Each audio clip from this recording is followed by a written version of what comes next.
What is going on, everyone? My name is Vincelli. Welcome to my YouTube channel. And in this video, I'm going to be discussing the differences of living in a house versus living in a condo. Throughout my life, I've had the opportunity of living in both types of homes. I've lived in a house and I've also lived in a condo. And I know a lot of people think about the differences of living in one versus the other. So in this video, I'm going to discuss the 7 differences of living in a house versus living in a condo.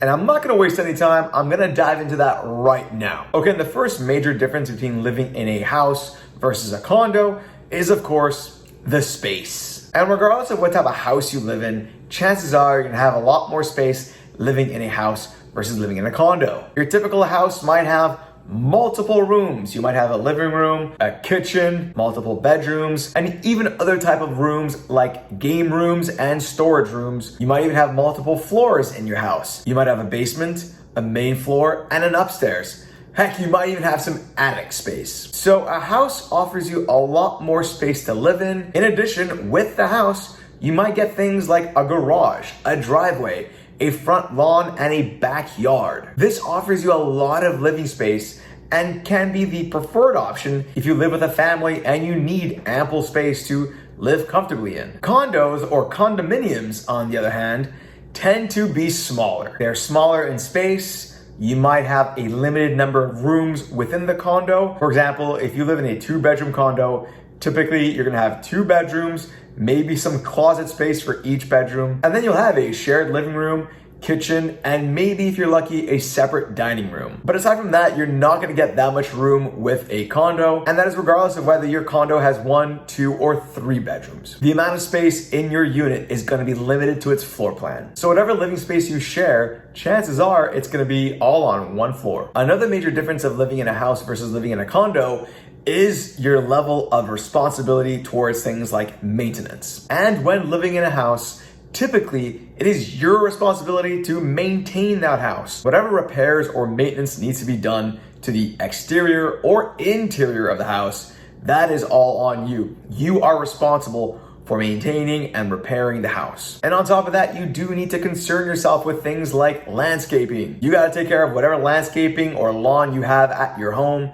That is all on you. On the other hand though, when it comes to living in a condo, you're essentially responsible for maintaining the interior of your unit. And everything on the outside is typically the responsibility of the homeowners association. So your level of responsibility in maintaining your condo is actually pretty minimal. So if you don't want to be burdened with the responsibility of maintaining your lawn, of landscaping, and repairing anything that may break in your home, you might consider living in a condo. The third thing to think about is the level of noise you'd experience when living in a house versus a condo. And I think this goes without saying, but I feel people who live in houses tend to get a little bit more privacy and therefore get to experience a little bit less outside noise. Think of it, there's more space between you and your neighbors. You know, you might have a lawn and perhaps some bushes or some trees separating your property from your neighboring property. So yeah, you're probably gonna experience a little bit less outside noise when living in a home. Whereas when living in a condo, unless the building you live in was built with super thick walls, chances are you might end up hearing your neighbor from time to time, particularly if they're playing loud music, if they're watching a movie on high volume, or if they're having a party. So you're gonna experience a lot more outside noise when living in a condo. And if you want to install something like soundproof windows or a soundproof door, in many cases, that's up to the homeowners association to decide, and they might not allow you to install soundproofing material because it might go against the bylaws of the HOA. And they may not allow you to make modifications to your unit, including installing soundproof windows and doors. All right, I do have a few more points I wanna go over, but before I do so, I wanna let you know that whether you've seen my content before or if this is the first time viewing one of my videos, go ahead and subscribe to my channel and hit the notification bell so you can be notified every single time I come out with other great and similar content. And if you haven't done so already, go ahead and smash that like button. YouTube really likes it when people like my videos. It helps promote the channel. So go ahead and smash that like button. Oh, and by the way, I'm also on Instagram, so feel free to follow me there as well. All right, the fourth major difference between living in a house versus a condo is the sense of community. And I think that sense of community can be developed in both circumstances in both instances. For example, if you live in a house in a residential area, in a pretty developed residential area, well, chances are you might run into your neighbors from time to time while walking down the street, while pulling out of your driveway, while just chilling on the front lawn. You might also see your neighbors hosting backyard barbecue parties, and chances are you'll get to know them by just being present, by being around your house and around the neighborhood. So I do feel there is a sense of community that can be developed if you live in a house, particularly if you live on a street with many houses on it, and if you live in a pretty developed residential neighborhood. But of course, I do feel a sense of community can be developed when living in a condo as well. You're definitely gonna be running into your neighbors from time to time, perhaps when you're in the elevator or if you're walking up and down your hallway. And if your condo building has some shared common areas like a gym or a pool, chances are you're gonna be meeting some of your neighbors at those spots as well. So while I do believe that you can develop a sense of community in both a house and a condo, I feel that community is developed in a different way, in a different manner. You're living more closely with each other when living in a condo. You're gonna be sharing more space, like sharing the gym or sharing the pool deck. Whereas because of the space you have, you might develop that sense of community differently. You might develop that sense of community at a distance from your neighbor. And the next thing I'm gonna point out are the amenities you get when living in a condo versus living in a house. And when living in a condo, your building may offer you many amenities. You might have a business center, a lounge, a pool deck, a gym. You might even have things like a yoga room or a game room. So typically condos do offer you quite a few amenities for you to enjoy. Yes, those amenities are gonna be shared with the others living in your complex, but nonetheless, those amenities can be attractive.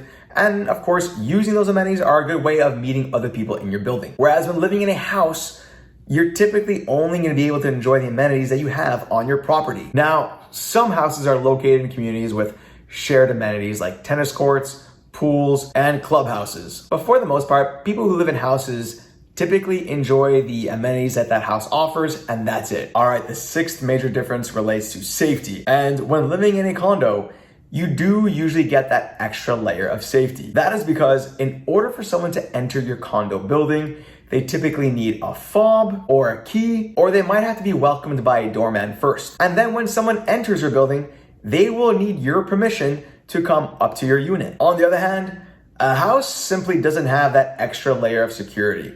You're a little bit more exposed when living in a house. That's unless, of course, you live in a gated community, but the vast majority of people who live in houses don't live in such communities. Pretty much anyone can just drive up to your house and knock on your door. All right, and the last thing I'll talk about are the costs. And usually living in a house is more expensive than living in a condo. Houses are just bigger, they occupy more land, you're buying more when you're buying a house, and therefore the upfront costs are gonna be higher when buying a home versus buying a condo. On top of that, like I mentioned earlier, when living in a house, you're gonna be responsible for all the maintenance and all the repairs and all the landscaping that needs to take place when living in that house. Whereas when living in a condo, because condos tend to be smaller, they're also gonna be a little bit less expensive to buy. And you typically don't need to worry about maintenance costs or repair costs or landscaping costs. That's because the homeowners association is responsible for that. Keep in mind, you're probably gonna have to pay for homeowners association fees. Yes, that's an actual cost that you do need to take into consideration when living in a condo, but they do take care of some costly repairs. Are you actively thinking of living in a house or condo? Let me know what you think of the points I brought up and if it helped you decide whether you want to live in one or the other.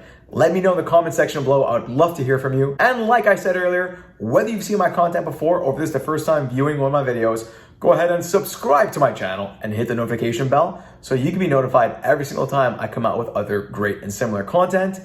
And if you haven't done so already, what are you waiting for? Go ahead and smash that like button. YouTube loves it when people like my videos and helps support the channel. And this channel is growing, so I need your support. Also, feel free to follow me on Instagram. You can find me there as well. Thanks everyone. Talk soon.